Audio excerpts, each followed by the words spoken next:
It's Wednesday, March the 12th. Lake level's about 913 and a little change, about the same as it's been the last 2 or 3 weeks.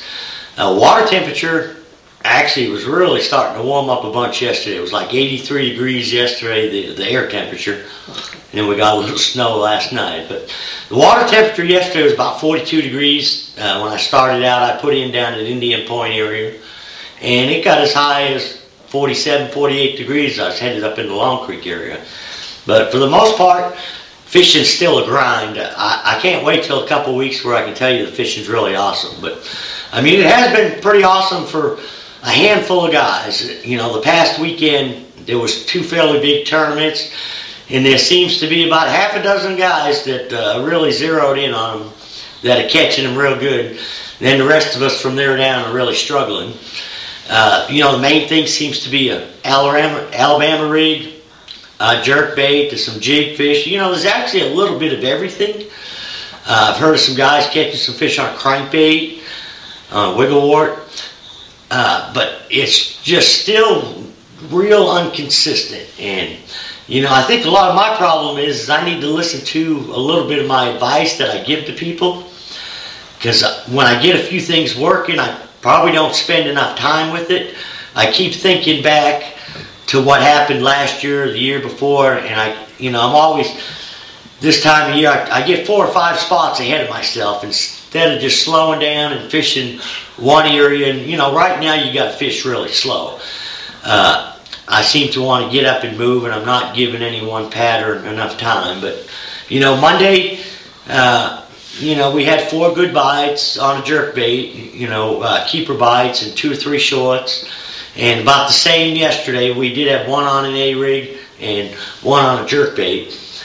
A lot of the problem is, that water really started to warm up yesterday, and it looks like the weather for the rest of the week is going to be pretty nice. So that water temperature is going to start to go up. These fish are really going to start to move, because normally the fish are real close to being on beds right now.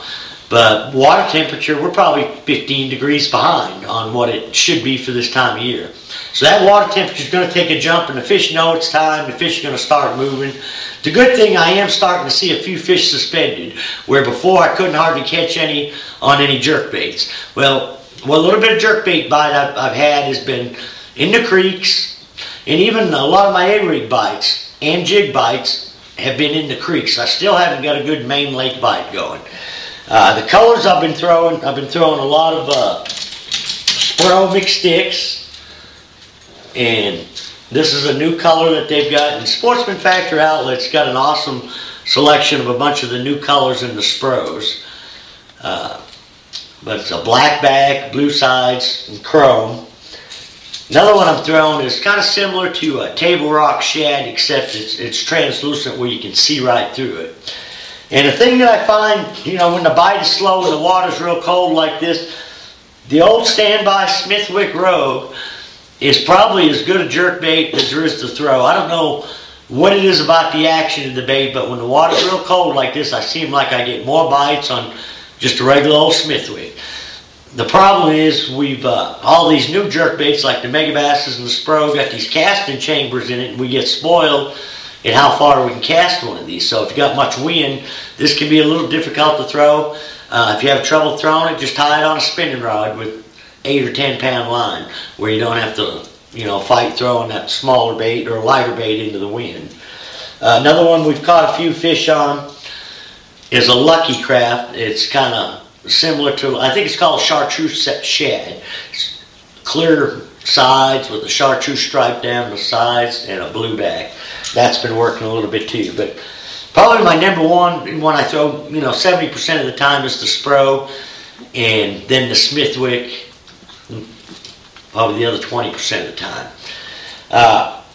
Now I did catch some fish on a wigglewort the last couple of days. I'm having to fish it really, really slow, and I talked to a few other guys in the tournaments this weekend. And by the way, the tournament weights were really awesome. I mean, it was a couple 24-pound bags Saturday, which is 5 fish. That's averaging almost 5 pounds a piece, with an 8-pounder came in for big bass, and there was 2 or 3 other stringers Saturday, close the same weights, that 22, 23 pound range. Now Sunday we fished by ourselves. It was a solo pro, and a little bit of a front came through Saturday, so we had bluebird sky Sunday, and looked like there was a lot less fish caught.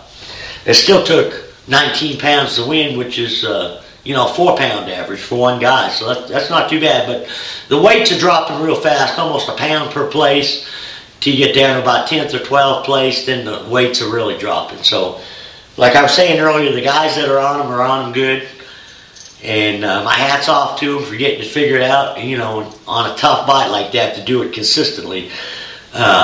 Doing it day in and day out is pretty impressive.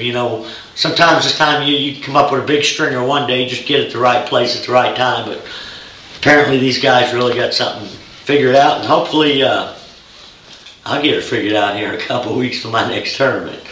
But on the wiggle warts, what I would probably throw this time of year is something with a lot of red or orange in it. Now this is just a standard wiggle wart color. I think it's a brown crawdad. It's a number 37. And this is one that Fall Creek Lures paints. And if you notice, this one here has got the clear bill.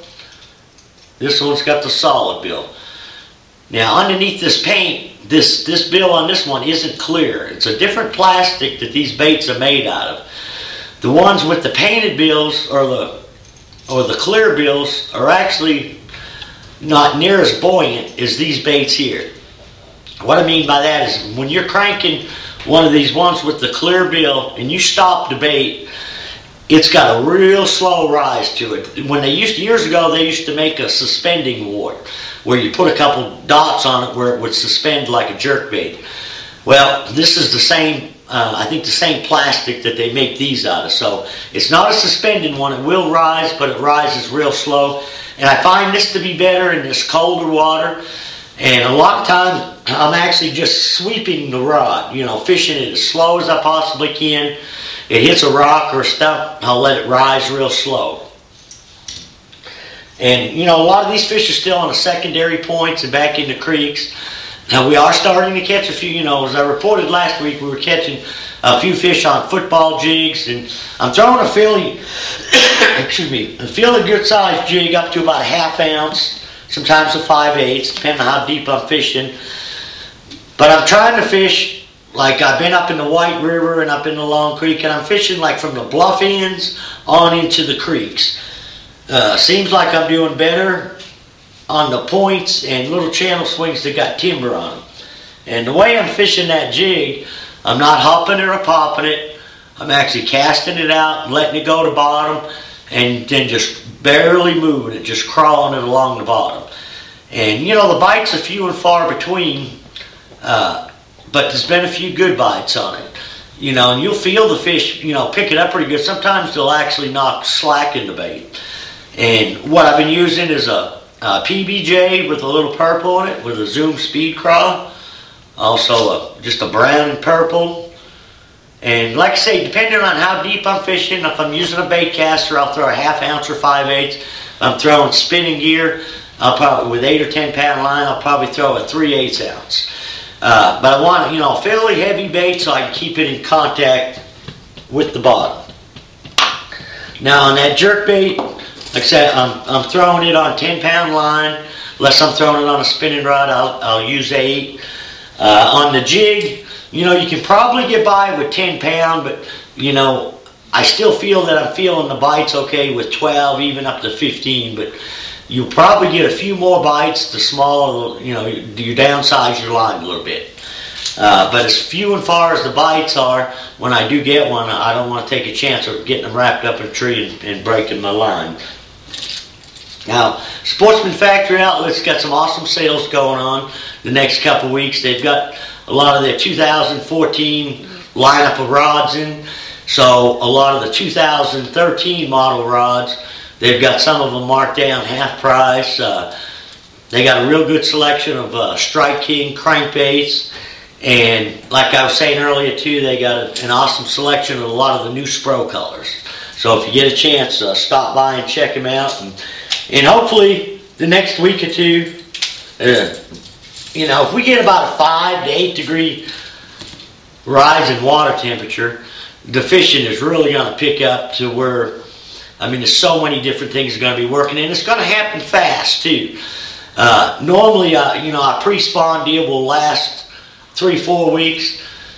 We're so far behind right now, and if we get a rapid rise in water temperature, which is, we get several days in the 60s and 70s, and the nights don't cool down too much, we're going to see these fish make a big move from deep water to shallow water in a hurry. So that's what I'm looking forward to. So till next week, good luck, good fishing.